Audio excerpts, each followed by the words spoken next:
Revolution. Town-born, turn out! Boston Street Cry, 1770.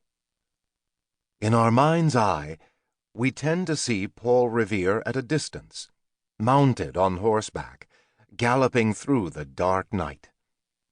Often, we see him in silhouette. His head is turned away from us, and his features are hidden beneath a large cocked hat. Sometimes, even his body is lost in the billowing folds of an old-fashioned riding coat. The image is familiar, but strangely indistinct. Those who actually knew Paul Revere remembered him in a very different way, as a distinctive individual of strong character and vibrant personality. We might meet the man of their acquaintance in a portrait by his fellow townsman, John Singleton Copley. The canvas introduces us to Paul Revere at about the age of 35, circa 1770. The painter has caught him in an unbuttoned moment, sitting in his shirt sleeves, concentrating on his work. Scattered before him are the specialized tools of an 18th-century silversmith: 2 etching burins, a steel engraving needle, and a hammering pillow beneath his arm. With one hand, he holds an unfinished silver teapot of elegant proportions. With the other, he rubs his chin as he contemplates the completion of his work. The portrait is the image of an artisan, but no ordinary artisan. His shirt is plain and simple, but it is handsomely cut from fine linen. His open vest is relaxed and practical, but it is tailored in bottle green velvet, and its buttons are solid gold. His work table is functional and unadorned, but its top is walnut or perhaps mahogany, and it is polished to a mirror finish.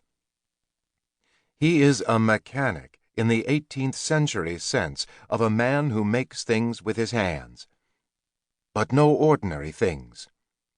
From raw lumps of metal, he creates immortal works of art. The man himself is of middling height, neither tall nor short.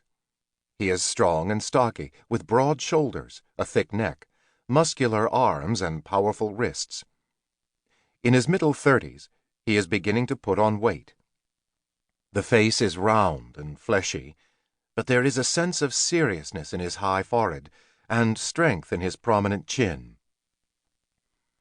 His dark hair is neatly dressed in the austere, old-fashioned style that gave his English Puritan ancestors the name of Roundheads, but his features have a sensual air that calls to mind his French forebears.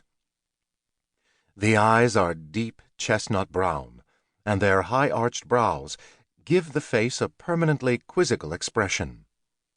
The gaze is clear and very direct. It is the searching look of an intelligent observer who sees much and misses little, the steady look of an independent man. On its surface, the painting creates an image of simplicity.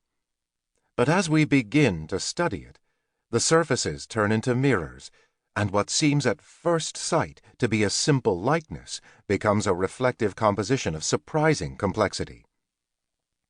The polished table picks up the image of the workman. The gleaming teapot mirrors the gifted fingers that made it. We look more closely and discover that the silver bowl reflects a bright rectangular window that opens outward on the town of Boston.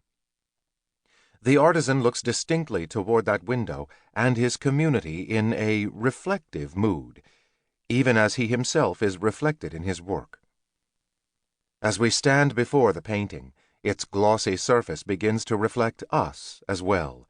It throws back at us the lights and shadows of our own world. To learn more about Paul Revere is to discover that the artist has brilliantly captured his subject in that complex web of reflections. This 18th-century Boston silversmith was very much a product of his time and place. For all of his Huguenot origins, Paul Revere was a New England Yankee to the very bottom of his Boston riding boots. If we can see him in Copley's painting, we can also hear him speak in the eccentric way.